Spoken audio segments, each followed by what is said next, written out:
Mes chers compatriotes, bonjour ou bonsoir, comme vous voulez. Nous nous sommes donné rendez-vous aujourd'hui à 17 h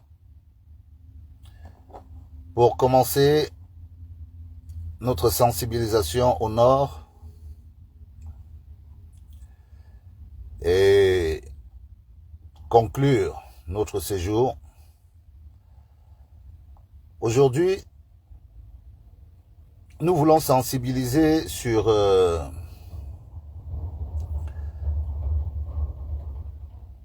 l'importance, les enjeux de l'élection de 2025. Des enjeux qui, à la limite, donc ceux qui arrivent peuvent protéger. Vous savez qu'on est souvent très attaqué. Il y a beaucoup de choses que les gens ne veulent pas qu'on dise, et pourtant, il faut en parler. Il n'y a pas d'autre solution. Il faut réveiller les cerveaux. Il y a beaucoup qui se découragent au fur et à mesure que l'actualité s'échauffe. Beaucoup ont l'impression que on est en train de fausser ou de dérouter le sens de l'élection de 2025. Bon, j'essaie d'inviter aussi le maximum de personnes que je peux. Vous partagez, vous envoyez des cœurs s'il vous plaît. Et normalement, d'ici quelques moments, on va commencer notre direct. Il est important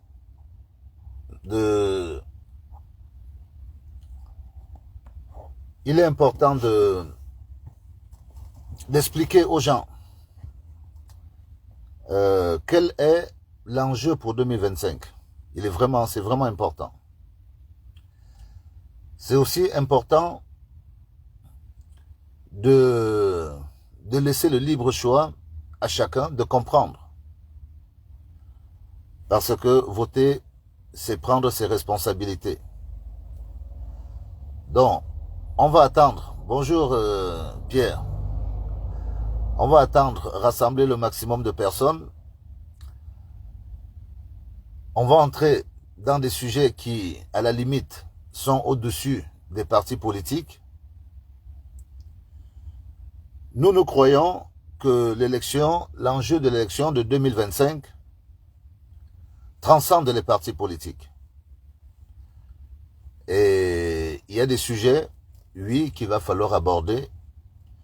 Et donc, pour l'instant, personne ne peut porter ces sujets. Pourtant, ce sont des sujets qui nous concernent tous. Des sujets qui sont, à la limite, ceux d'un environnement qui nous est commun. Nous ne pouvons pas faire comme si nous vivons seuls sur Terre. Le Cameroun fait partie des pays du monde et nous sommes là pour essayer de rappeler certaines choses. Donc, on prend notre temps. Dès qu'on atteint un certain nombre, on lance les choses parce que c'est important. Voilà. Ça commence. Je ne peux pas prendre les gens au téléphone maintenant. Nous avons des sujets importants à développer. Pendant que nous sommes au Nord, nous avons déjà expliqué aux gens du Nord. Nous avons pris le temps de dénoncer, de parler des responsables du Nord et de dire le potentiel qu'il y a dans cette ville et d'expliquer aussi ce qui nous attend à l'avenir. Parce que tous les partis politiques, enfin, depuis le départ qu'on parle de 2025, chacun à son tour voit plutôt la personne. On voit plutôt une personne. C'est vrai. Moi, je suis venu... bonsoir Florence. Je suis venu ici avec un objectif bien précis, celui qui est de dire à la limite ce que je pense. Je crois que ce n'est pas judicieux pour nous aujourd'hui de laisser le président Paul Biya briguer le mandat de 2025. Et c'est ça que moi je continue à dire. Donc pour protéger notre direct, on va le partager, on va faire venir le maximum de personnes. On fait des cœurs. Merci Florence. Et on va parler un peu du Cameroun. Il faut qu'on se situe sur les besoins qui sont les nôtres et comprendre pourquoi les choses ne marchent pas. Moi, j'invite beaucoup de mes compatriotes, ceux qui s'intéressent vraiment à leur pays, de regarder comment se passent les choses, de regarder autour de soi. Parce que tout se passe devant nous et beaucoup de gens ne voient pas exactement ce qui se passe. Or, nous sommes déjà dans une mouvance. Nous voyons par-ci et par-là tantôt des notes, tantôt des actions. Ça bouge partout. Ça bouge partout. J'ai partagé une note du ministre Moutazé hier qui demandait personnellement à ses présidents de section de ratisser en quelque sorte le large. C'est de bon augure. On demande à tout le monde d'aller s'inscrire. Parce qu'il faut qu'il y ait le maximum de personnes pour que le partage soit franc le jour de l'élection. Moi, je vais continuer à développer l'idée de parrainage des votes parce que je crois que cette idée est vraiment très intéressante. J'en ai déjà parlé. J'ai déjà essayé de parler de ça au Sud. Il faut juste qu'on définisse exactement comment ça va se passer pour sécuriser l'idée et ne pas tomber dans le coup de la corruption, parce que on va là nous traiter de corrompre des électeurs. Or, nous savons très bien ce qui se passe pendant les élections. L'idée de parrainer, et on sait même combien, pour ceux qui sont sur place, on sait souvent combien, avec combien s'en sortent les personnes à qui on remet de l'argent aux élections. C'est tellement courant que les responsables politiques viennent de sous-section en sous-section pour ce qui concerne le RDPC et donnent à des sous-sections des sommes de 1 million par-ci, 1,5 million par-là. Et beaucoup de gens ont l'impression que c'est tellement beaucoup qu'à la fin, quand ils se partagent, ils se retrouvent des fois, chacun avec 500 francs ou 1000 francs. Mais le coup est déjà passé et l'élection est déjà passée. Il faut comprendre comment se passe l'élection au Cameroun. Il ne faut pas venir tambour battant, se dire que les gens vont gagner si ils ne comprennent pas le spectacle. C'est pour ça que j'insiste sur le parrainage, pour le changement. Beaucoup sont troublés de savoir qui c'est que je soutiens comme leader pour le changement. J'ai dit, pour l'instant, il ne m'appartient pas de dire qui est-ce que je vais soutenir parce que je n'ai pas encore, je le répète, le programme, et je fais partie de ceux qui s'attendent à des surprises. Donc moi je crois à ma surprise. Elle peut venir d'un inconnu, mais comme elle peut venir du pouvoir. La surprise peut venir des deux côtés. Donc moi je suis là, focus, j'explique, j'essaye d'expliquer le changement, les raisons du changement. Et c'est pour ça que j'attire l'attention de cette génération, celle qui est amenée à voter aujourd'hui, de comprendre, et je ne vais pas faire un long cours d'histoire sur le Cameroun, de comprendre un peu ce qui se passe au Cameroun. Parce que pendant que tout le monde parle des personnages, on ne parle pas de l'essentiel. L'essentiel, ce qui fait bouger la société, ce qui fait vivre un pays, ce qui démontre qu'un pays est véritablement capable de se prendre en main, c'est quand il maîtrise sa monnaie. Or, le problème de la monnaie n'est soulevé par aucun candidat. Personne ne nous apporte la solution. Or, le problème se pose. C'est pour ça que je disais à certains frères que ce qui s'est passé en 2018 n'a pas le même visage que ce qui va se passer en 2025. Parce que de 2018 à 2025, l'Afrique a changé. L'Afrique a pris un nouveau visage. Et il faut qu'on comprenne bien un peu, qu'on revienne sur la question que Madame la ministre Kecha a posée, en se posant véritablement la question de ce qu'il y avait avant. Et en remontant un peu le temps, vraiment sans s'arrêter au dernier régime, mais en montant un peu le temps sur l'histoire du Cameroun. Et quand on remonte ce temps, on se rend compte que nos grands-parents avaient négocié tant bien que mal. Après la chute des Allemands, le Cameroun étant revenu sous protectorat français, en vérité, ce protectorat voulait dire que tout ce qu'il y a comme richesse au Cameroun appartient à 80% à la France. Et 15% revenait donc aux Camerounais à cette époque-là. Parce que ce n'était pas une colonie, mais c'était un protectorat. Et c'est ça qui s'appliquait. C'est-à-dire que 85% des richesses de tout ce qu'on faisait revenaient à la France et 15% revenaient donc aux nationaux. Le temps passant, il y a eu les indépendances. Et c'est à peu près dans les mêmes états d'esprit qu'on se retrouve aujourd'hui. J'en ai discuté avec un frère qui m'a, avec qui on a vraiment convenu que je devais aborder ce problème.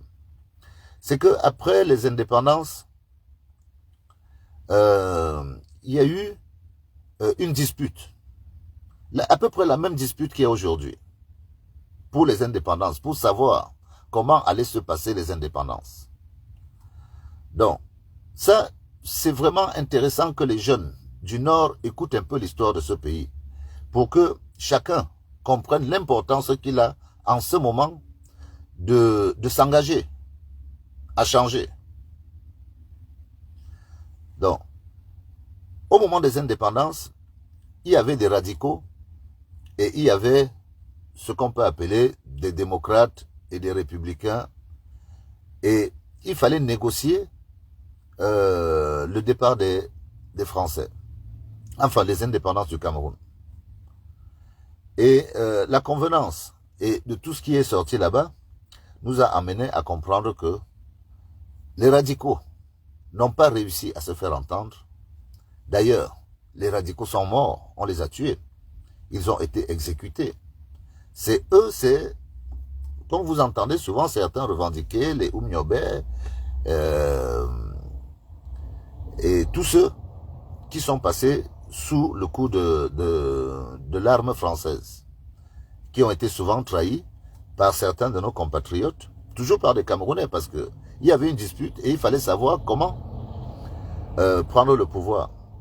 Donc la proposition au niveau des indépendances de rester avec une partie de la souveraineté qui nous amène aujourd'hui toujours dans le même schéma, parce que aujourd'hui nous sommes encore en quelque sorte locataires du Cameroun, parce que toutes nos devises, tout ce que nous produisons produit de manière automatique une réserve qui revient à 50% à la France. Ça, c'est ce qui se passe aujourd'hui. Or, c'est un sujet qui est tellement important à lever parce que il n'y a pas de raison que on produise pour 1000 francs et si on veut changer les 1000 francs, en vérité, nos 1000 francs ne valent que 500 francs. Parce que la France, c'est une façon de schématiser. Les économistes et ceux qui parlent bien de la chose peuvent bien vous expliquer. C'est-à-dire que on se retrouve dans une situation où nos matières premières, quand on les vend, ben on se retrouve avec la moitié de ce que vaut nos matières, parce que l'autre moitié part en réserve. On ne sait pas si cette réserve sera reversée un jour, mais le fait qu'on utilise le franc CFA fait que cette réserve, elle reste en France. Ça, c'est le combat qu'ont mené les gens de la génération d'Aïdjo, de Biya, des Oumniobé, des Wandji et tout ça, c'est leur génération. Moi, je ne suis pas ici pour critiquer ce qu'ils ont fait. On vit de ça jusqu'à aujourd'hui. Maintenant, vu l'évolution du monde, et vu l'actualité d'aujourd'hui, nous sommes en liberté de mettre sur la table le dossier de la réserve de change qui reste en France afin de pouvoir la renégocier ou de l'abandonner. Parce que bon, c'est vrai, tout le monde dit on ne sort pas du franc CFA comme ça, machin. Je suis d'accord. Mais en tant que Camerounais, en tant que première économie de la zone CEMAC, je crois que nous devons porter ce dossier à bras le corps pour dire que même si nous n'allons pas changer, nous devons renégocier le taux de change, le taux de réserve qui reste à la France, si la France continue à protéger, si le franc CFA reste dans l'état actuel des choses. Je le dis pourquoi? Parce que si l'argent devient plus cher, si on a plus d'argent, quand on regarde un peu le budget du Cameroun, qui monte au maximum à 6 000 milliards, vous regardez tout ce qu'il y a à faire. En vérité, c'est pas beaucoup. Le ministère des Travaux publics ne fait le beau qu'avec environ 600 milliards par an. Quand je ne sais même pas s'il a déjà atteint ce budget de 600 milliards depuis qu'il existe. À penser qu'un kilomètre de route bien faite, ouais, c'est avoisine un peu les 800 millions, 900 millions, voire plus. Qu'est-ce qu'on fait en réalité avec si peu d'argent? Alors qu'on a une partie de notre argent qui se retrouve quelque part. Parce que c'est quelque chose que je n'arrive pas à comprendre. Tout le monde veut prendre le pouvoir, mais tout le monde est conscient que la quantité d'argent qu'on a par rapport aux matières premières qu'on vend n'est pas conséquente pour résoudre les vrais problèmes qu'on a. Sauf aller mettre dans le temps ou à endetter le pays pour les générations futures. On endette le pays alors qu'on a des réserves de change. Si on nous remettait ne serait-ce que 80% de ces réserves de change, on paierait facilement la dette du Cameroun. Donc, moi je crois que ceux qui sont engagés dans le changement doivent expliquer les raisons qui, à la limite, celles à travers les partis politiques. On n'a pas besoin d'être du RDPC ou du MRC pour parler de notre argent, de notre économie. On peut très bien s'entendre pour dire que là, quand même, on fait un consensus national. Il s'agit de notre dignité, il s'agit de nos biens. Nous devons, surtout que nous voyons des jeunes États, des jeunes arriver dans des États et changer les choses. Prendre la responsabilité, certes, de se mettre en difficulté, mais de se dire que, quand même, si nous avons notre souveraineté, nous trouverons bien des gens avec qui coopérer et améliorer les conditions de vie des nôtres, au lieu de dépendre éternellement d'un pays tierce, qui le dit si bien qu'il n'y a pas de pays ami. Il n'y a que des intérêts dans les pays. Donc, l'affaire de la monnaie, moi je ne veux pas la brandir de telle manière à ce qu'elle fasse peur à tout le monde. Parce que c'est un sujet sérieux. C'est un sujet vraiment sérieux. Mais elle doit aussi permettre à la population de comprendre que si la population s'engage dans le changement, c'est aussi parce que elle doit porter dans ses bras ce souci de souveraineté monétaire. C'est important pour améliorer les conditions de vie de nos populations. Donc ça, moi je vous dis très franchement, c'est un sujet que le président Paul Biya ne peut pas porter dans ses bras. Parce que déjà, ils ont fait leur part. Eux, de leur génération, ils ont fait leur part. Avec les Aïdjo et tout le reste, ils ont fait leur part. Je continue à dire ça. Et c'est cette génération-ci qui doit redéclencher le mouvement exactement comme ça se fait dans les autres pays d'Afrique. On ne va pas en dehors de l'Afrique. Dans d'autres pays d'Afrique, on voit comment les gens parlent de leurs ressources naturelles. Nous avons vendu Notre or au Cameroun, on ne sait même pas comment il est évalué.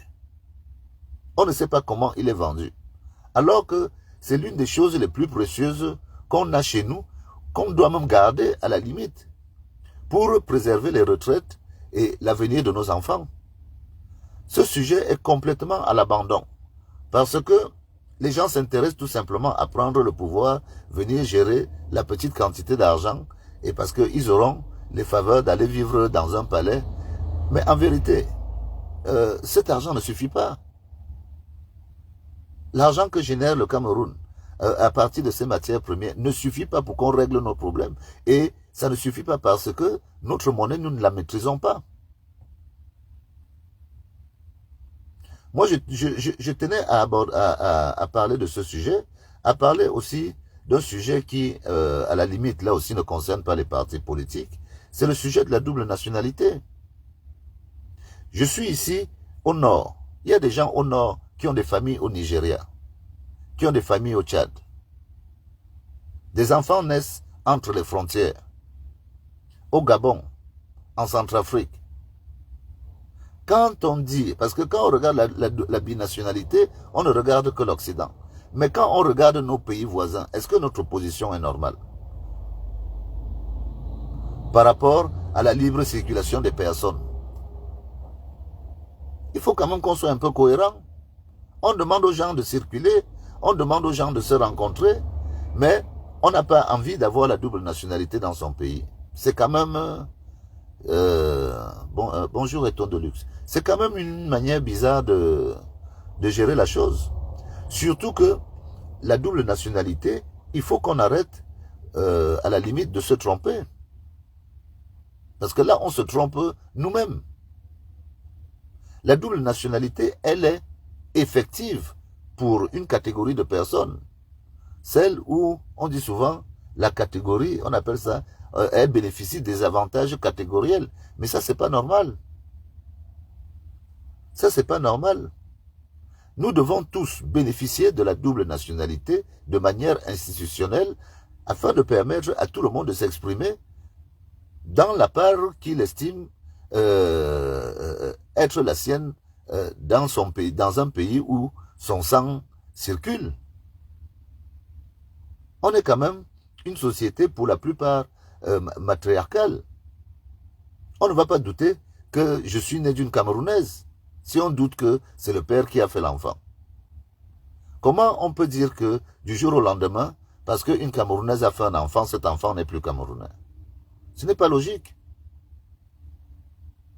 Ce n'est tellement pas logique que quand on voit la situation au sommet de l'État, où la double nationalité, elle est appliquée, on se dit quand même que bon, c'est pas normal.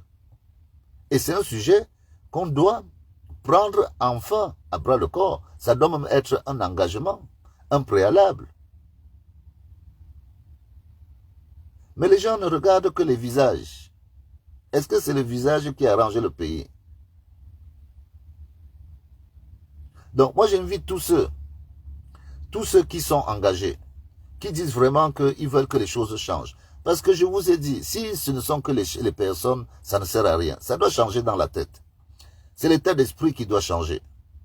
Au nord, on doit dire que ce n'est pas normal que tous les jeunes d'ici n'aient que pour occupation. Quand je dis tous les jeunes, c'est une façon de parler.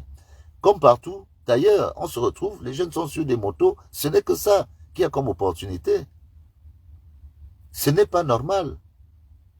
Alors qu'on a eu des gens qui ont accompagné le président, quatrième personnalité, des grands ministres qui ont géré des grands dossiers. On ne voit pas le retour. Où est l'impact? Comment peut-on dire aujourd'hui qu'on va continuer, on va venir mettre le nom de Paul Biya dans la situation qu'on connaît aujourd'hui? Moi, quand je vois le ministre de l'administration territoriale s'agiter comme ça, moi, pour moi, c'est bon signe. Tous ceux qui sont pour le changement ne doivent pas s'arrêter. On doit continuer dans la sensibilisation. Le parrainage fait peur. Le parrainage fait peur. Parce que si un membre de la diaspora dit que moi je donne 25 000 pour parrainer un électeur, sachez que vous avez déjà tous les jeunes qui sont derrière vous. 25 000 francs par jour. C'est une journée. Chacun peut dire, prendre même 10 personnes. Celle qui a les moyens prend 100 personnes, ainsi de suite, ainsi de suite. Après, la formule du parrainage, pour qu'on ne tombe pas dans la corruption, peut très bien être définie comme un soutien à un citoyen qui a besoin qu'on lui explique comment ça se passe. Vu que le RDPC donne quoi? Le RDPC donne les 2000, les 5000 quand ils finissent de se partager. Nous, on ne va pas donner le pain et la sardine. On ne va pas donner ça. Mais on peut parrainer des gens à raison de 25 000 francs par électeur. Moi, c'est ce que je vais annoncer dans le Sud. Que moi, je suis prêt à soutenir 100 jeunes qui acceptent de prendre ce jour-là, de gagner ce jour-là 25 000 francs. Après, on va définir comment est-ce que les 25 000 francs vont être distribués parce qu'il va falloir tenir jusqu'à la fin de la journée. C'est ça l'enjeu. Et moi, je vous dis, rien qu'à le dire, il y en a qui ont de l'urticaire. Parce que les gens sont tellement chiches que est-ce qu'ils vont donner plus de 25 000 aux électeurs? Vous voyez ces gens-là donner à chaque électeur plus de 25 000. C'est ce qu'ils donnent au président de section ou au président de comité de base. Or, si on arrive à faire quelque chose sans distinction, parce qu'un électeur, c'est un électeur. Ce n'est pas parce qu'on est président que sa voix compte 2 fois. Hein? Un électeur, c'est un électeur. Si on arrive à être juste et à être organisé, à partir d'un parrainage à 25 000 francs l'électeur, moi je crois qu'on peut faire quelque chose à notre niveau.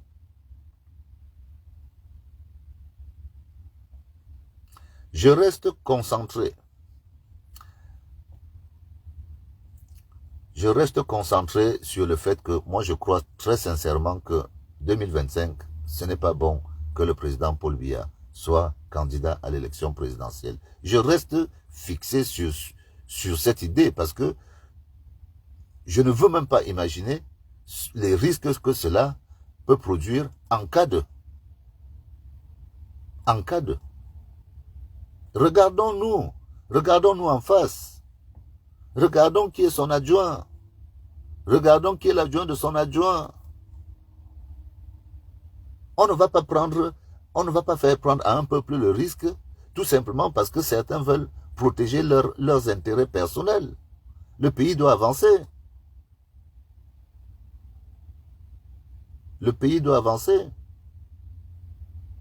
Et nos sorties ont en quelque sorte troublé un peu les démarches des responsables politiques qui, ma foi, moi je constate, hein, j'ai l'impression, je constate que nos responsables n'ont pas beaucoup d'imagination.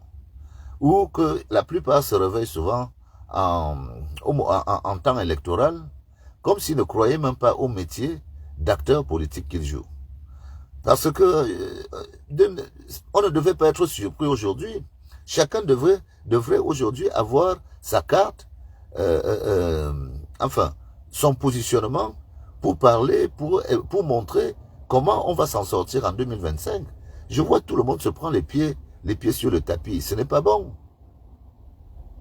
Entre les pots de banane que le gouvernement fait aux acteurs politiques, entre tout ça là, les gens ont l'impression que on veut même voler l'élection avant que l'élection n'arrive. Mais, mes chers compatriotes, si un braqueur vous dit que je vais venir vous braquer, vous allez faire comment? Vous allez fuir chez vous? Vous assurez de le recevoir en prenant des dispositions. Et oui, il faut prendre des dispositions. Et moi, je trouve que la disposition du parrainage à 25 000 francs, le vote, ça peut faire mouche dans n'importe quelle région du Cameroun.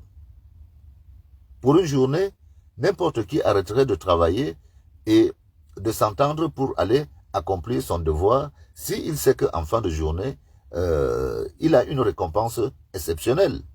Parce que c'est exceptionnel. Il s'agit d'une journée. Mais cet intéressement peut permettre à beaucoup de rejoindre l'idée de changement. Et une fois que des gens ont des groupes, il y a des groupes WhatsApp, des groupes hein, des groupes de manière différente. Euh, les gens essaient de récupérer ceux qui sont le plus en confiance avec eux, qui adhèrent à l'idéologie du changement. Chez moi, quand je parle de changement, ceux qui ne sont pas d'accord viennent très vite parce que, vous savez, on a malheureusement fabriqué, et c'est le général Valsero qui le dit souvent très bien, on a malheureusement fabriqué chez nous une catégorie de personnes qui sont prêts à plein de choses pour se maintenir, même pas dans des positions supérieures, dans des positions de lèche-pied. C'est-à-dire qu'il y a des lèche-pieds qui sont même plus virulents que ceux qui sont en responsabilité. Or, on doit retrouver le minimum d'équilibre possible pour que chacun puisse gagner sa vie à la hauteur de ce qu'il est capable de faire. Pas de mettre des gens juste par affinité familiale ou par copinage. C'est à cause de ça. Déjà qu'on utilise 50% de la réserve de notre argent, si dans la réserve là, les gens viennent encore se servent dedans, vous comprenez pourquoi le pays se trouve comme ça? Entre les malfaçons, les détournements, les machins, sur quelle quantité? Des fois, c'est sur de l'argent qu'on a emprunté que les gens viennent détourner. C'est-à-dire, non seulement on emprunte de l'argent que l'État doit rembourser, c'est-à-dire les Camerounais vont rembourser, et cet argent, certains Camerounais s'arrangent quand même à le piquer, à ne pas faire ce pourquoi cet argent est destiné. Et on va venir dire que c'est eux les patriotes. Non, il faut qu'on arrête, que tout le monde... moi, je crois que notre génération, on a la responsabilité de se dire que arrêtons de nous mentir nous-mêmes. Arrêtons de nous mentir nous-mêmes.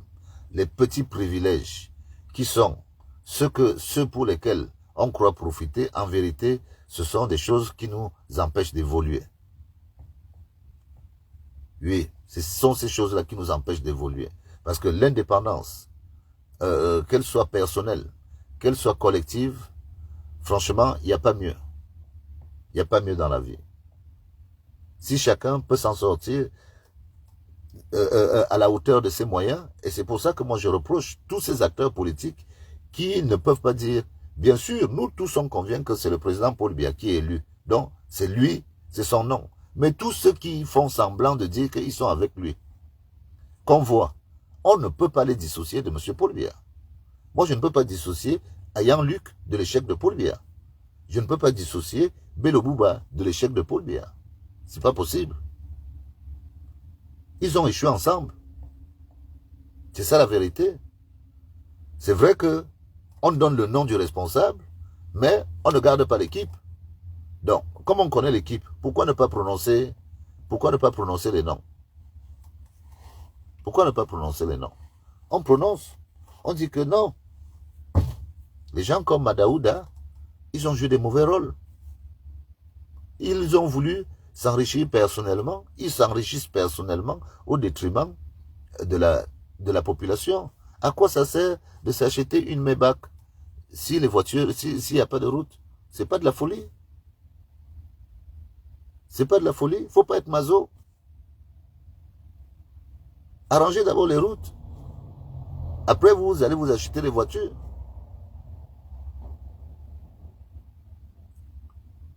Donc, nous avons des sujets qui transcendent les partis politiques. Et la jeunesse a une très grande responsabilité parce que le monde est devenu un vrai village. Donc, la double nationalité ne se négocie pas. C'est un fait. On ne peut pas dire qu'il y a libre circulation des personnes dans la zone CEMAC et rester sur le cas que non, nous on ne veut pas la double nationalité. Comment vous faites? Les gens qui se mettent ensemble. Comment on fait? Parce que la double nationalité, ce n'est pas seulement l'Occident.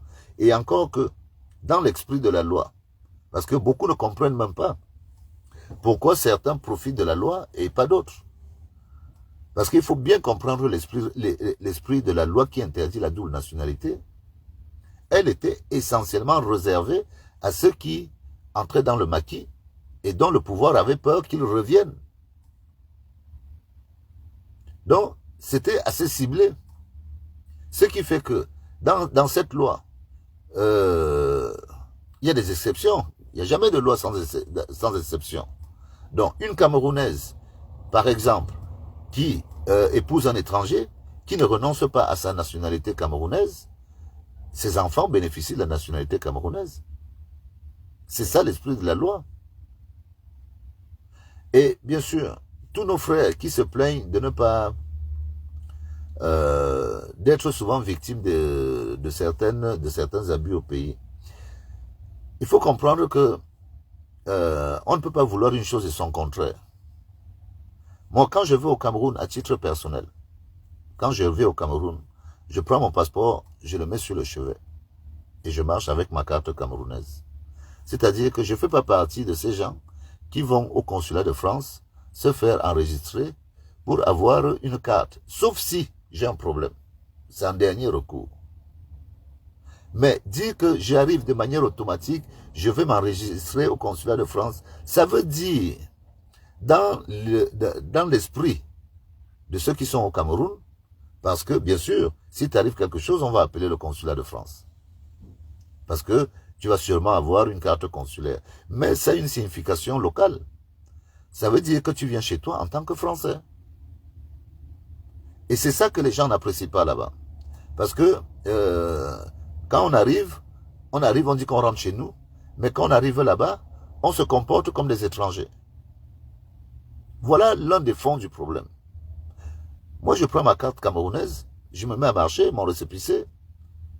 Je prends même le visa pour descendre au Cameroun. Normalement, je ne devrais pas le prendre. Parce qu'il ne faut pas oublier que tu peux être français et ne marcher qu'avec ton passeport camerounais. Parce que la France reconnaît la double nationalité. Donc, si tu as ton passeport camerounais, quand tu vas au Cameroun, tu ne prends pas ton passeport français, tu prends ton passeport camerounais, tu descends au Cameroun sans payer le visa, et quand tu arrives à l'ambassade de France, tu te fais faire un visa permanent. Parce que la France, elle sait que tu es français, elle n'a pas de problème, elle va te mettre le visa permanent sur le passeport camerounais. Donc, c'est ceux qui brandissent beaucoup le passeport français en Afrique, qui souvent, sans s'en rendre compte, se créent des animosités. Moi, je vis au Cameroun pas en tant que Français. Je vis au Cameroun en tant que Camerounais. C'est important. C'est important. Maintenant, comme la loi prévoit donc que celui qui prend une nationalité perd automatiquement la nationalité camerounaise, c'est ce que prévoit la loi qui prend une loi étrangère, c'est ce que prévoit la loi qui interdit la double nationalité. Donc, beaucoup arrivent à se retrouver comme des apatrides chez eux. Oh, c'est pas normal. Donc, moi, je donne un conseil à ceux qui ne rendez pas vos passeports. Gardez vos passeports camerounais, même si vous prenez d'autres nationalités. En attendant, bien sûr, que les choses changent. Parce que, logiquement, la double nationalité ne doit même plus être un sujet qu'on discute. Mais comme on sait que c'est très politique, on sait que c'est politique, ce sujet, donc on se dit que c'est un sujet qu'on doit régler dans les 100 premiers jours de la prochaine mandature. Donc c'est un engagement préalable pour le candidat. Ce n'est pas le candidat c'est pas les gens, les politiques qui nous imposent ce qu'il doit faire. C'est le peuple qui dit ce qu'il veut. Il faut qu'on se dise ça, comme exactement cet état d'esprit qui fait que un responsable politique vient gagner un marché, réalise son marché, on commence à croire qu'il a enlevé ça de sa poche pour donner... Non, ce n'est pas comme ça. Il faut sortir cette idée de la tête. C'est le bien public.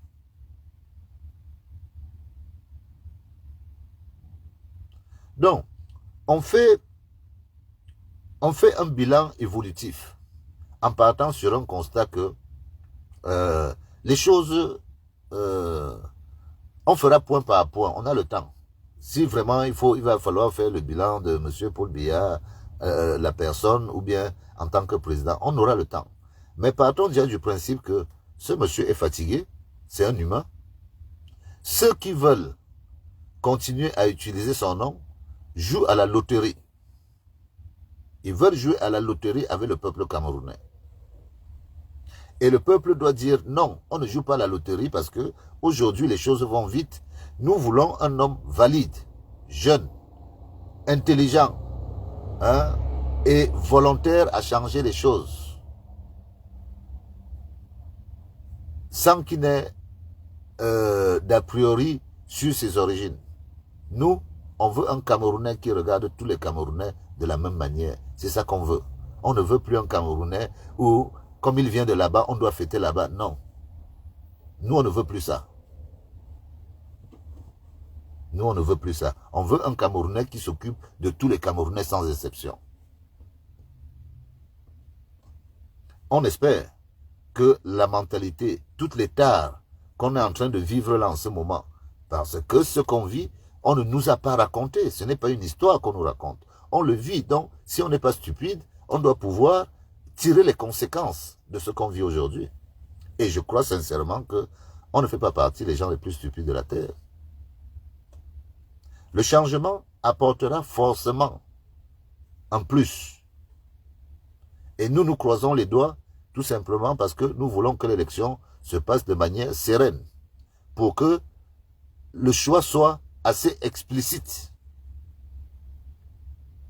Que le choix soit clair.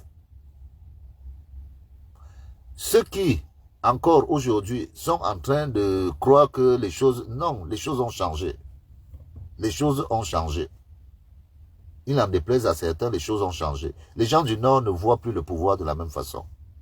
Les gens de l'extrême Nord ne le voient plus de la même façon. Parce que les données ont changé. On ne peut pas vivre éternellement dans le mensonge. En 2018, le président Paul Biya a fait 14 minutes à Maroua. 14 minutes de campagne. D'ailleurs, c'est la seule sortie. 14 minutes. Déjà, ça démontrait que ce n'est pas lui qui faisait sa campagne. C'était tous les soldats. Bon, les soldats, on va dire, vous avez rempli votre job. Mais pour ne rien faire, parce qu'en 2025, on se retrouve dans une situation empirée. La situation s'est empirée. Parce que quand on va éplucher, déjà, on les épluche déjà, mais on sait que le système bloque encore les affaires. Mais toutes les malversations qu'il y a eu entre 2018 et 2025, il y a de quoi vous mettre tous en prison. Si la justice passe, il y a de quoi mettre tous ceux qui ont été en responsabilité en prison. Plus les dossiers accumulés, parce que franchement, s'il y a quelque chose où le président Paul Biya a réussi à faire, c'est accumuler les dossiers. C'est-à-dire le jour où on va ouvrir ces dossiers, les gens vont se rendre compte que pratiquement tout le monde. Une fois qu'on est nommé, on a au préalable un dossier. Parce qu'il faut être tenu. Ça marche comme ça. Vous demandez à Chiroma, il va vous dire. Un habitué de la machine. Donc la sensibilisation, continuons à la marteler. Engageons-nous. J'avais pris un exemple de 600 000 engagés. 60 000, je dis 600 000. Rien que 60 000 engagés. 60 000 engagés qui prennent 100 personnes, ça fait 6 millions de votants. Ça, c'est de manière exagérée. Mais si chacun prend ne serait-ce que 10 personnes, alors qu'en France, il y a plus de 100 000 ressortissants camerounais en France. En Allemagne, 20 000. Aux États-Unis, ça monte déjà à environ 10 000. Au Canada, ils sont environ 10 000. Dans beaucoup de pays du monde, si chacun parraine, on n'aura même pas besoin d'avoir 100 personnes. Et toute la technologie nous permet, que ce soit en transfert d'argent ou en communication. On ne va pas dire qu'on n'a pas la possibilité. C'est le combat qu'on doit mener. C'est le combat qu'on doit mener si on veut véritablement avoir l'indépendance. Le début de l'indépendance. Et on ne doit plus être influencé par des directives qui partent de droite et à gauche. Non, ne regardons pas ça. D'ailleurs, moi je ne sais même pas ce qui empêche les gens de travailler en visioconférence. Je ne sais pas si on va aussi interdire aux gens de travailler en visioconférence. Pourvu que les dossiers avancent et qu'on ne se fasse pas encore avoir. Parce que pour l'instant, on n'a personne. Hein. Moi je vous dis, pour l'instant, ce n'est sûr pour personne. 2025, c'est l'incertitude totale. Je sens moi-même que certains commencent à perdre l'énergie, certains commencent à douter de la sincérité, alors que c'est à ce moment-là où les gens doivent se concentrer pour comprendre les règles du game. Parce que c'est un jeu. L'élection, ça reste un jeu. Comme le résultat, on va faire comment? Il faudra bien que quelqu'un gagne. Il ne va pas tuer tous les autres. Donc, celui qui va gagner. Mais apprêtons-nous à utiliser les méthodes et les moyens qui peuvent nous faire gagner dans ces conditions. Je ne fais pas partie de ceux qui se disent que c'est impossible. Faux, ce n'est pas impossible. Il y a de la volonté, il y a de l'engagement, il y a de l'investissement. On ne fait pas de la politique sans investir. Il y a de l'investissement.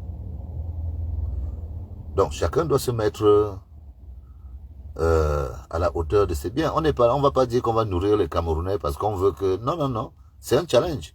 C'est une entente. C'est une entente.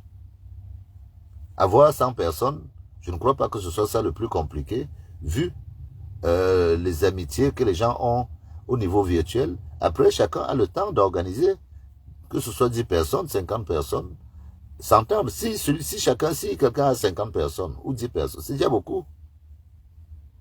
C'est déjà beaucoup.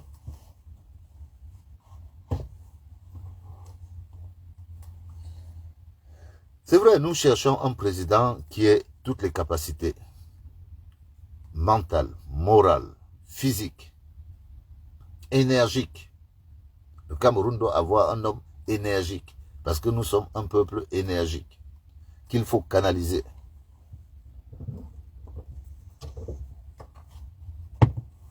Donc, dans le tour de la sensibilisation, nous continuons. On va faire un séjour à l'extrême nord. Il faut qu'on montre aux Camerounais quelle a été la plus grande activité de M. Kavaye Djibril, qui est président de l'Assemblée, député depuis, je crois, l'âge de ma naissance. Je crois qu'il est député depuis 72. Et président de l'Assemblée, je crois que depuis... Bon, on va faire le bilan, on va regarder. Mais on peut se dire que quand on a un personnage, bon, il n'est pas le seul, hein, il y a eu d'autres... parce que le pacte a été bien réglé. Le président Paul Biya a fait un pacte à l'échelle nationale, avec des personnages bien précis. Et c'est pour ça que tous les habitants du Cameroun doivent prendre conscience que soit ils acceptent de vivre en se disant qu'il n'y a que ces familles-là qui doivent vivre, soit ils acceptent de dire que bon, vous avez vécu à votre temps, laissez aussi la place aux autres. Où est le crime à ça? Où est le crime? Chacun a le droit de dire que moi aussi je veux vivre, non? Je veux profiter quand on a les capacités. Pourquoi faut-il que ce soit toujours les mêmes familles qui règnent dans le temps? Donc après, c'est la majorité des personnes qui décident de se détacher ou de rester sous la coupe de ces familles qui règnent. Et mon âge me permet de dire que ceux qui sont riches aujourd'hui ne seront pas forcément ceux qui seront riches dans 30 ans.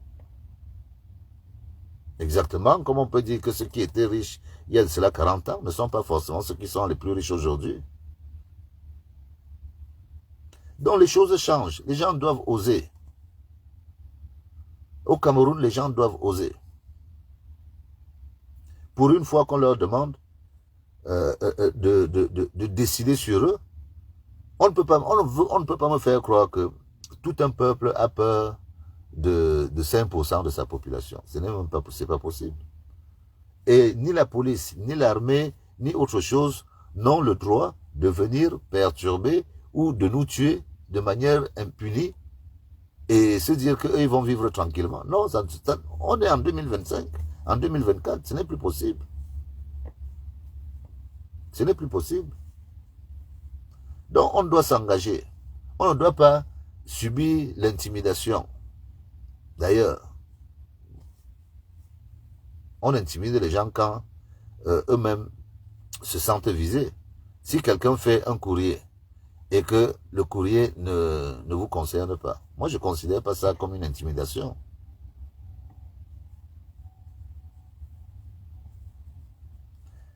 La forme de l'État, tout ça là, on va voir ça quand les choses auront changé. Mais restons concentrés sur le changement et la sensibilisation. Donc, à vous les jeunes du Nord, moi je vous dis, prenez contact avec vos frères qui sont en diaspora, demandez-leur de savoir comment ça se passe, le parrainage. C'est valable pour ceux du Nord, dans tout le Cameroun. Il y a des gens qui sont en diaspora dans tout le Cameroun. Et que ceux qui ont la faculté d'avoir le maximum de personnes et peut-être qui sont à court, peuvent appeler d'autres membres de la diaspora, de les accompagner sur un groupe de personnes. Tout s'organise. Franchement, qu'est-ce qui peut nous dépasser si on veut vraiment?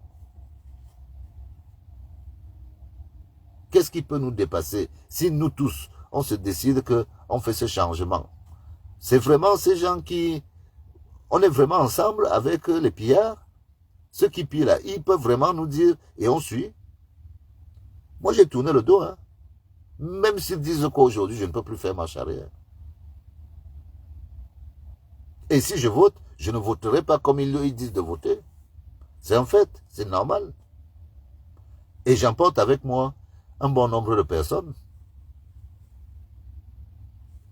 On verra ça le jour du vote. Après, le retour, si le pouvoir est changé, qu'est-ce qui se passe? Ce qu'il est changé, la vie continue.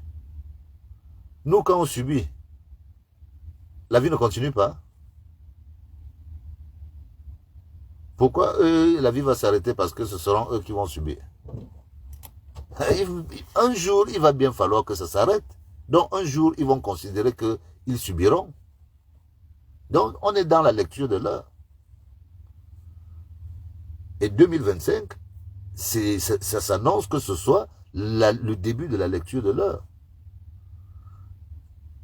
Franchement, quand je vois, même le Mali, quand je prends l'exemple des États du Sahel, je me dis que eux et nous, on n'a pas la même histoire. Donc, on ne peut pas. Mais ils ont des sujets que nous, on aimerait aussi débattre. Mais on n'arrive même pas à les débattre parce qu'on est coincé dans un espèce de microcosme qui nous empêche même de dire ce qu'on pense. Des gens, quand vous êtes au quartier, on trouve toutes les intelligences. Dès qu'ils se retrouvent face à leur gourou, ils baissent tous leur caquet. Et des fois même, ils renient même les pensées qu'eux-mêmes ont au quartier. Donc, arrêtons de faire semblant. Arrêtons tous de faire semblant. Très peu profitent à ce qui se passe là.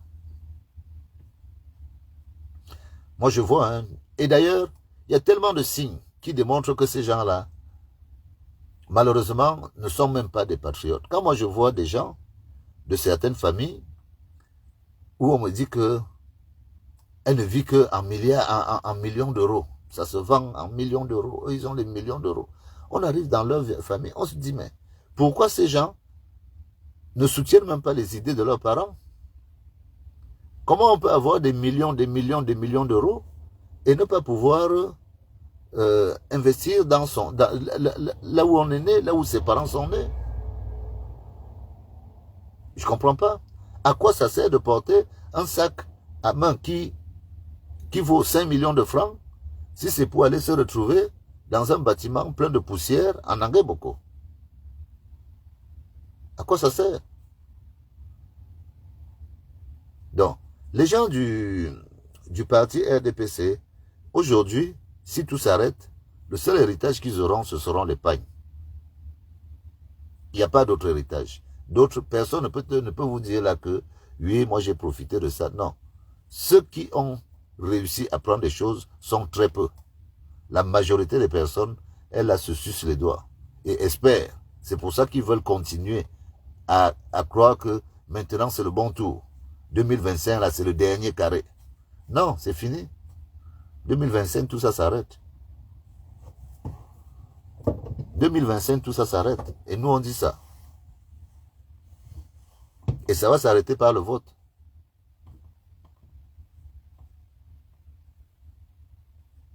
On croit sincèrement que ces choses-là vont s'arrêter. Maintenant, l'histoire des partis politiques, on finit toujours par revenir. Si on a rassemblé l'essentiel de ce qu'on veut pour 2025, le moment où on va dire que bon, les partis politiques doivent maintenant entrer en jeu, c'est sur la base de la feuille de route, des choses essentielles que le peuple s'est fixées. On doit se fixer des objectifs, même pour aller rencontrer les hommes politiques qui vont venir nous proposer des programmes. Que nous sommes en 2025, qu'est-ce que vous pensez du franc CFA? Nous sommes en 2025. Qu'est-ce que vous pensez de la liberté syndicale? Qu'est-ce que vous pensez de la séparation des pouvoirs? De la double nationalité? On n'a pas besoin d'être d'un parti politique pour avoir ces sujets à cœur, parce que c'est les sujets qui font, ce sont ces sujets-là qui créent même le développement. La double nationalité, si elle est signée demain, elle aura un effet, un impact immédiat dans les 5 prochaines années. Si on signe la double nationalité demain, si on la signe même demain, peut-être qu'un candidat viendra de la diaspora. Parce qu'il y a des gens capables ici qui ne demandent qu'à jouir de leurs droits en tant que Camerounais, malgré le fait qu'ils sont venus à l'étranger, des cerveaux. On les bloque à cause de ce verrou. Et vous verrez là que après, il y a des petits mendiants qui vont trafiquer pour avoir la double nationalité, dire qu'eux, ils sont de grands patriotes, vont gratter de l'argent là-bas et venir faire les beaux à Paris en narguant tout le monde. Ça joue contre le pays. Le pays ne gagne rien à ça. Au contraire, ce sont des gens qui font de l'esbrouf, qui apportent la mauvaise image de notre pays, qui font croire aux gens qu'on est intelligent parce qu'on peut payer des bouteilles de whisky dans une boîte ou parce qu'on peut s'habiller le cul serré dans un costume, je sais pas où. Franchement, c'est quoi ça? C'est quoi ces valeurs? C'est le 18e siècle. Nous, on ne croit pas à ça. Nous, on veut des travailleurs. On veut des bâtisseurs. Des gens qui vont nous faire Douala Yaoundé en 5 ans ou en 7 ans. Voilà, c'est ça qu'on veut.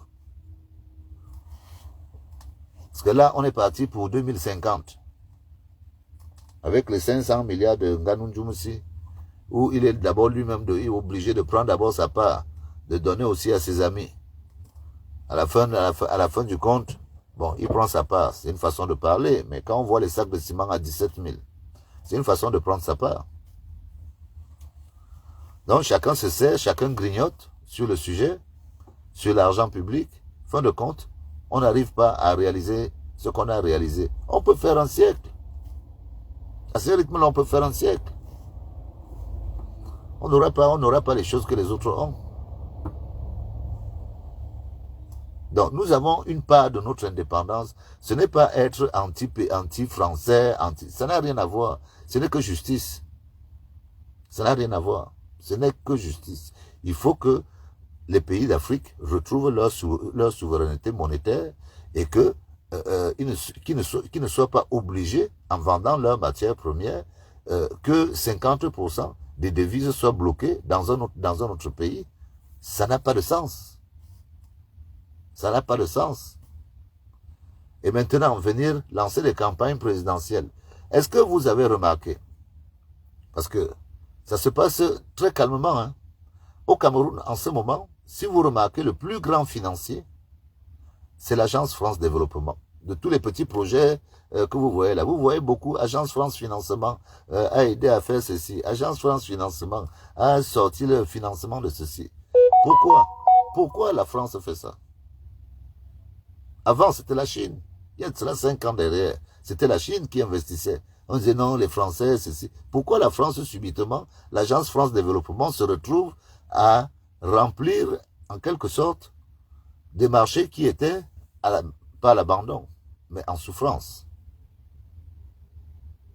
Mais c'est simple, hein, c'est simple à comprendre. C'est qu'il se passe devant nous un jeu que la plupart d'entre nous refusent de voir. La France est en train de balayer les incompétences de ce qui n'a pas été fait pour nous présenter un Cameroun avec un autre visage en 2025 et faire croire que tout va bien. Non, toute l'accélération des travaux, allez dans tout le Cameroun, vous allez voir des projets qui partent là, on veut faire ceci, on veut faire cela. Tout simplement, la France vient sauver les meubles en ayant pour pacte la continuité. Oui, tout ce qui se passe là en ce moment, c'est subtilement, ça se fait sans bruit. Mais il y a des marchés que la France est en train de colmater. Vous allez voir, ils vont investir dans les villes, ils vont mettre leur présence.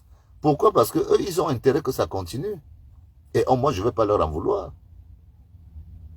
Ils ont intérêt que ça continue. Or, en tant que Camerounais, qu'est-ce qu'on gagne à prendre des dettes pour venir colmater des trous pour 2025 en sachant qu'en 2026, ça va être la haute galère?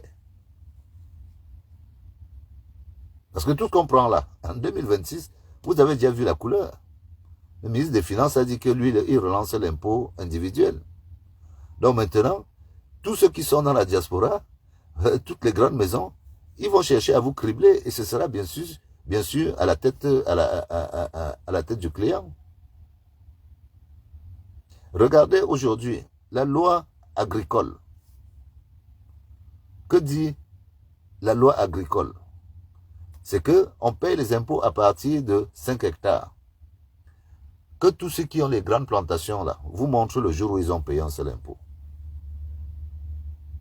Moi, j'ai demandé, je suis allé voir les gens des impôts pour leur demander que bon, comme je me lance là, moi je sais qu'on paye les impôts. Ça va se passer comment pour mes plantations? Le responsable des impôts m'a dit que, ben, écoute, moi je ne peux pas te parler des impôts parce que si je te parle des impôts, il faut d'abord que j'aie un remorque à commencer. J'ai dit, mais comment ça? Tu ne récoltes pas l'impôt agricole? Il me dit non. Pour que je récolte, il faut d'abord que j'aille commencer là-bas en haut. Et tu me vois en train d'aller donner mon avis d'imposition là-bas. Et ils sont nombreux qui ont des grandes plantations, 300 hectares, 400 hectares. Ils payent les impôts là-haut. Ils ne payent pas. Souvent, c'est même des grands fonctionnaires.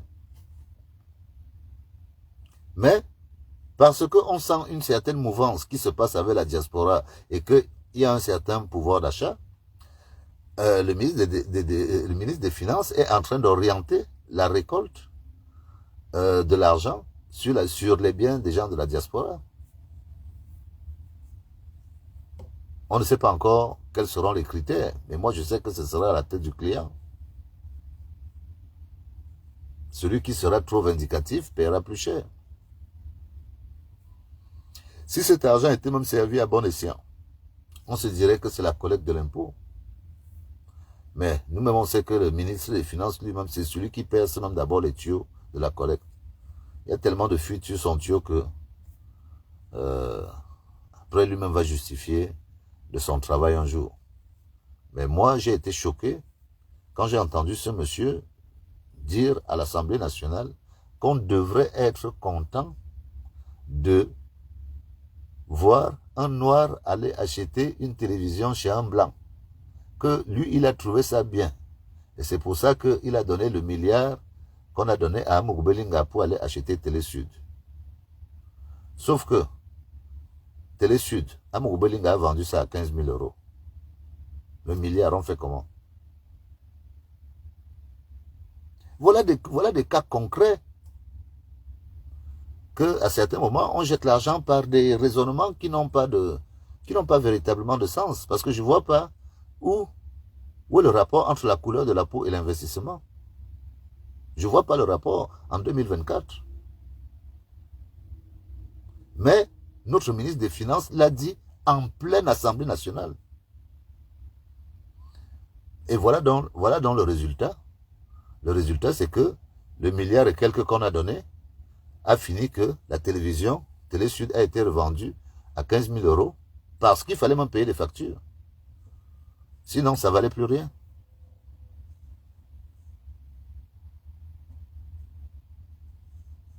Donc, pour moi, le changement, ce n'est pas, je le dis depuis le début, ce n'est pas forcément une histoire de personne, c'est une histoire d'état d'esprit. C'est une histoire de changement de mentalité.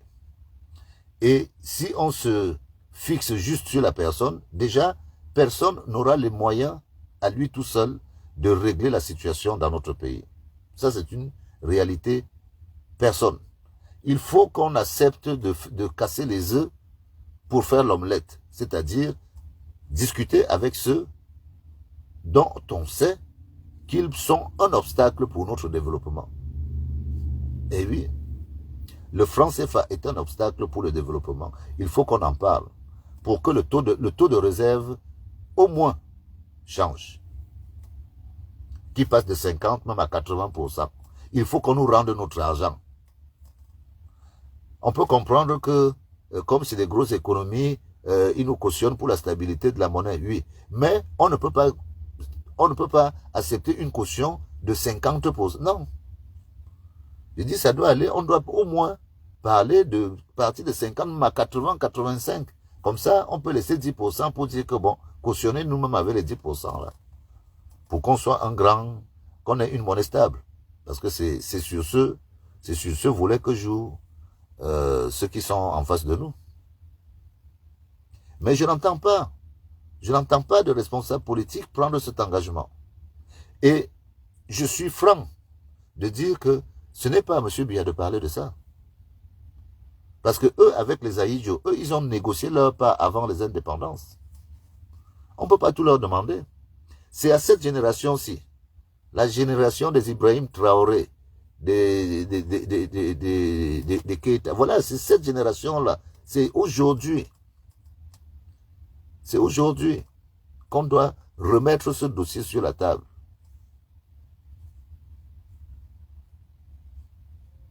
Ah mais, bien sûr, de toute façon, l'affaire des visas, c'était obligé. Ils sont conscients, ma chère Solange. Ces gens sont conscients que nous représentons un pouvoir d'achat conséquent. Donc, quand eux, ils percent les trous là-bas, ils savent qu'ils vont venir récupérer chez ceux qui vont revenir avec des euros. On sait que chacun peut quand même se battre pour pour prendre un visa à 200 euros quand il a vraiment envie de rentrer chez lui. Non. Le choix moi je parle toujours de changement de régime.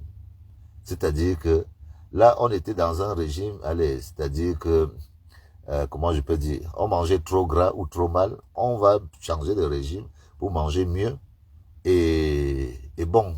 Voilà. Mieux et bon. Que de manger des fois, tu ne sais même pas d'où vient la nourriture, tu te mets à manger. Et je voulais aussi aborder un sujet qui m'a très fortement touché ce week-end. C'est que j'ai perdu un ami et un frère.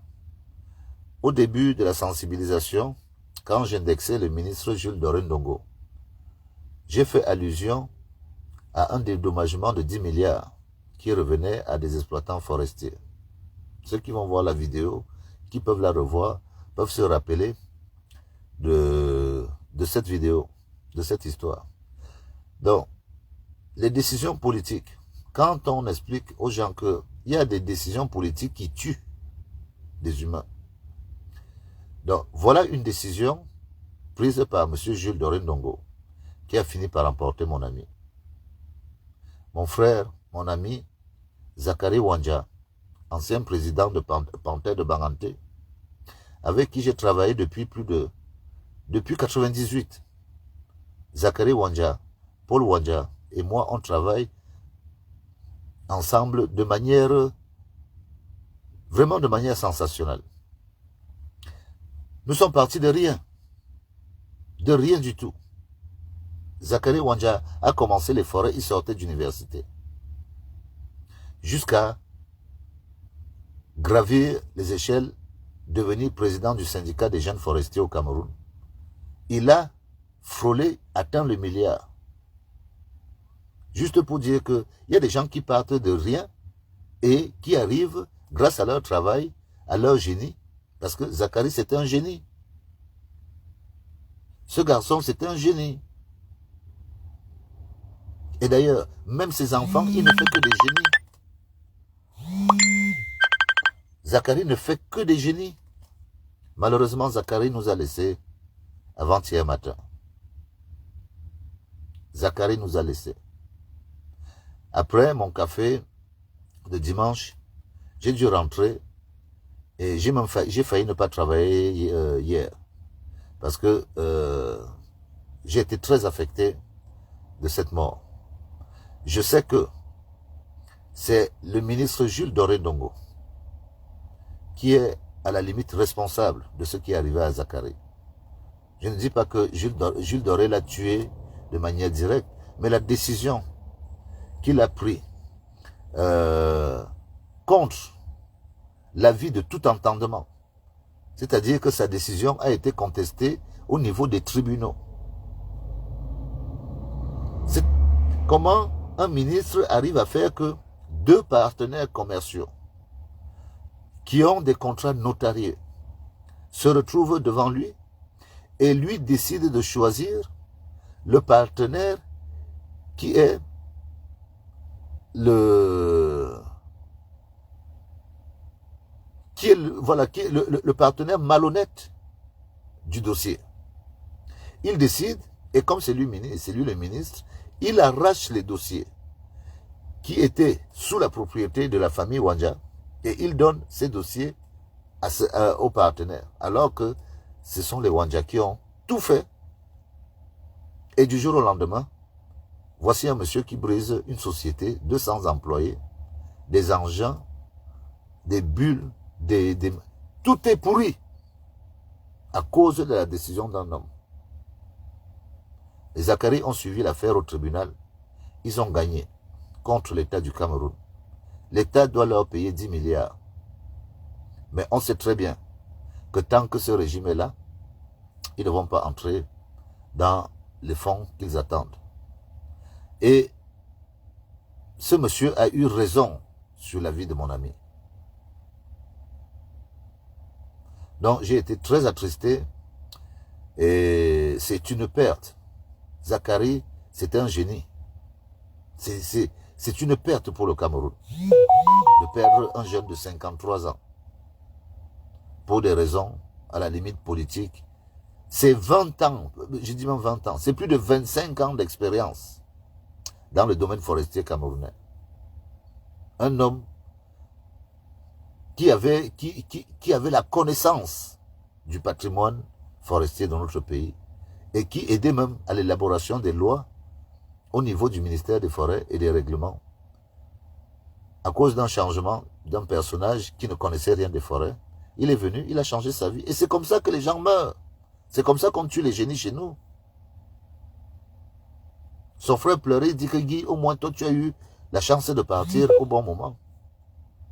Je dis que mais, Paul, je n'estime même pas que c'est une chance. Parce que si Zacharie meurt, qu'est-ce que la vie donne encore quel sens?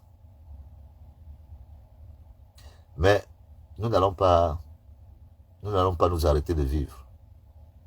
Je voulais vraiment rendre cet hommage à cet enfant, ce noble fils de Mangante, Zacharie Wanja.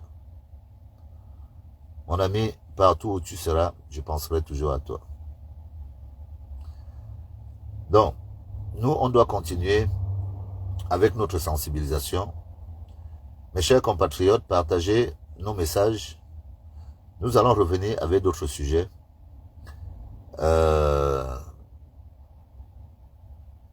J'ai certaines nouvelles que je vous réserve d'ici jeudi. J'attends d'avoir la confirmation. Et ne lâchez rien. Ne lâchez rien. J'ai entendu qu'on aurait interdit de dire qu'il y avait quoi avant. C'est le comble du ridicule. Mais personne n'interdit à personne de parler. Celui qui... Je suis vraiment surpris des fois des réactions de certaines personnes que je connais pourtant comme très calme. Monsieur Sadi, c'est quelqu'un naturellement calme. Je ne comprends pas pourquoi ces gens sont souvent amenés à dire des choses qui ne leur ressemblent pas. Enfin bon. Ils ont positionné leur descendance. On sait très bien, on sait tous ceux qui ont déjà, qui se sont déjà enracinés au Cameroun. Hein. On les connaît. Et il ne faut pas que nos frères pensent que le pays c'est un bonbon, que dès qu'on finit de le sucer, le bonbon finit. Non, nous allons continuer. Ceux qui croient pouvoir me menacer au niveau du Sud doivent savoir que je ne leur ai jamais demandé l'autorisation de naître au Sud. Donc, je ne leur demanderai pas non plus l'autorisation de rentrer. Au moment où je déciderai de rentrer au Cameroun, ce moment viendra. Pour l'instant, j'ai encore 15 années pour avoir ma retraite. Donc, je peux au moins m'occuper de mes choses ici. Mais ça n'empêche pas que moi, je m'investis au Cameroun. Je compte m'investir. Les choses peuvent changer à n'importe quel moment de là où je suis. Je suis sollicité pour vendre certaines choses que je ne peux même pas exposer, qui appartiennent au patrimoine camerounais, mais qui sont heureusement légalement récoltées. Notre pays est un pays riche. Nous sommes assis sur des terres très riches. Si nous ne sommes pas jaloux de nos terres, franchement, nous ne trouverons rien de mieux ailleurs. Il faut qu'on prenne conscience de ça, que certaines personnes vivent sur nos richesses, et ça depuis des dizaines d'années. Et ça doit s'arrêter. Ça doit s'arrêter. Donc, ma petite heure que je voulais passer avec vous, elle prend fin. Je vous remercie énormément et parlez-en du problème de parrainage. Moi, je vais revenir vers vous dès que j'ai quelque chose de nouveau. Je vous aime tous. On va aborder tous les sujets qu'on va avoir à traiter. Et nous disons à tous nos frères du Nord, à Gaëtama, hein, l'homme de 10 millions de votants, courage mon frère, courage. Essayez de créer une émancipation au Nord. Demandez à tous nos frères du Nord de consentir au changement. Et le moment opportun, nous allons nous entendre pour savoir qui c'est qui va conduire le changement. C'est le message que j'ai envie de lancer. Je sais que mon frère Gaëtama a déjà eu à voir une de mes vidéos. S'il peut encore la regarder, moi je dis courage frère. Continue à sensibiliser au plus profond au Nord. Dénoncer. C'est pas la dénonciation que les gens se rendent compte que on leur soustrait quelque chose. Et menons le combat de notre souveraineté pour qu'on ait un peu plus à partager au peuple. Parce que la petite quantité de 6 000 milliards que tout le monde veut aller courir là ne représente pas grand-chose. Protégeons nos biens. Protégeons nos biens. Heureusement que 2025 approche parce qu'il y a un véritable scandale à l'Est. Il y a un véritable scandale à l'Est. Ce qui se passe avec l'or à l'Est est tout simplement scandaleux. On est en train de piller l'or du Cameroun dans un silence absolu. Dans un silence absolu parce que l'or, on ne porte pas l'or dans les grumiers. On porte l'or dans une voiture. Donc, nous allons venir, nous allons aborder ce sujet. Nous allons parler de tout. Je vous remercie. Je sais que tout le monde est fatigué. La journée a été dure. Moi aussi, je prends le temps de regarder tout ce qui se dit ailleurs. Et à chaque fois, on se retrouve dès qu'on a un moment. Donc, je vous souhaite une bonne soirée et merci pour tout. Bonne soirée à tout le monde. Vive le Cameroun, vive les Camerounaises et vive les Camerounais.